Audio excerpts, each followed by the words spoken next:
रोहित जी पूछ रहे हैं कि देश में दुनिया में युद्ध का टेंशन हमेशा रहता है, भारत चाइना का भी हुआ और भी कई कंट्री में इस तरह का टेंशन चल रहा है, तो इसको अगर ये इस तरह का टेंशन ना हो इसलिए किस तरह की पॉलिसी दुनिया में होनी चाहिए?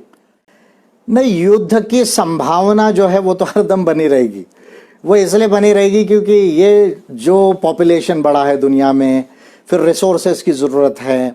तो उसके वजह से कॉन्फ्लिक्ट जो है एक पॉइंट तक तो जो इसकी संभावना होती है, क्योंकि हर कंट्री को, हर लोगों को लगता है कि वो चीज़ मुझे मिल जाए। जैसे भी हम देख रहे हैं कि चाइना को लग रहा है इंडिया की कोई ज़मीन मिल जाए, इंडिया को लग रहा है हम अमेरिका के साथ मिलके जो है फिर बड़ा जो है चाइना को कंट्रोल करने लगे, तो इधर ऑयल मिल जाएगा, उधर बिजनेस मिल जाएगा, तो ये हरदम रहेगा। लेकिन इसके लिए जो है यूनाइटेड नेशंस का जो चार्टर है उसमें ऑलरेडी प्रोविजन है यूएन सिक्योरिटी काउंसिल का कि भाई ऐसा कहीं पर भी अगर युद्ध होता है तो यूएन सिक्योरिटी काउंसिल उसको रोक सकती है, ये एक प्रोविजन है। और इसलिए तो हम देख रहे हैं कि दूसरे विश्व युद्ध के बाद बड़े विश्व युद्ध नहीं हुए हैं, उसमें ऑलरेडी जो है वो प्रोविजंस है। लेकिन इसके अलावा और अच्छे प्रोविजंस किए जा सकते हैं, पीस ट्रीटीज की जा सकती है और यूएन चार्टर को और ज़्यादा फर्दर अमेंड करके जो है कि दुनिया में जो मास डिस्ट्रक्शन के वेपन्स है, जैसे न्यूक्लियर वेपन्स है, बायोलॉजिकल वेपन्स है, केमिकल वेपन्स है, इनको टोटली एक्सटिंग्विश करने की भी जो है वो ट्रीटीज बनाई जा सकती है और हर कंट्री जो है उसको फॉलो करके उसको एक्सटिंग्विश किया जा सकता है।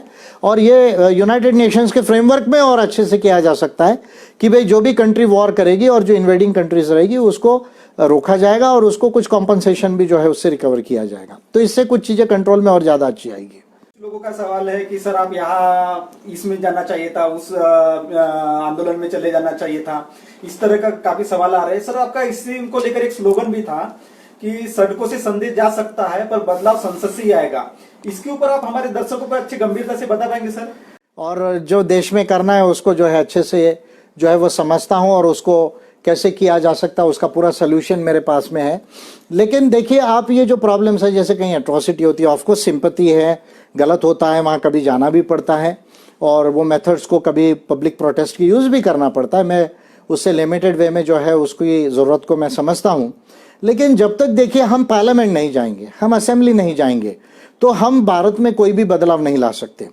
क्योंकि बदलाव आता है लॉ मेकिंग और पॉलिसी मेकिंग से। अच्छा, अगर आप पार्लियामेंट चले गए, असेंबली चले गए, वहां आपको कॉन्स्टिट्यूशन नहीं मालूम, वहां आपको लॉ नहीं मालूम, वहां आपको पब्लिक पॉलिसीज क्या लाना है नहीं मालूम, तो आप सेक्रेटरी जैसा बताएगा वैसा आपको सुनना पड़ेगा, जैसे अभी मोदी सरकार का हो रहा है, जिसने जो बोल दिया वो सुन के जो है पॉलिसी बन जाती है। तो लीडर्स खुद इंटेलिजेंट होना चाहिए, उनको खुद मालूम होना चाहिए कि क्या बदलाव कॉन्स्टिट्यूशन और लॉ और पॉलिसी से लाए जाते हैं। उसके लिए आपको पढ़ना लिखना बहुत ज़रूरी है और पार्लियामेंट जाना ज़रूरी है, असेंबलीज में जाना ज़रूरी है, खुद की गवर्नमेंट्स बनाना ज़रूरी है। वो कामों पर मैं ज़्यादा जो है वो ध्यान देता हूँ और बाकी जो है जहाँ पर भी कुछ गलत हो रहा है उसके प्रति सिंपैथी है मेरी। पर एपीआई की जहाँ जहाँ स्टेट यूनिट्स है या जिला यूनिट्स है, मैं उनको कहता हूँ कि भाई आपके पड़ोस के जिले में या आपके जिले में कोई घटना हो रही तो आप डेमोक्रेटिक वे में बगैर लॉ एंड ऑर्डर को तोड़े आप जो है वहाँ जा सकते हैं, आप पिटिशन दे सकते हैं, पब्लिक डिमॉन्स्ट्रेशन कर सकते हैं। 4 जिले के लोग मिलके भी आप जो है ये काम कर सकते हैं और उसके बावजूद भी अगर बहुत बड़े पैमाने पर अगर आपको कहीं कोई गाइडेंस की ज़रूरत है, नहीं समझ रही है,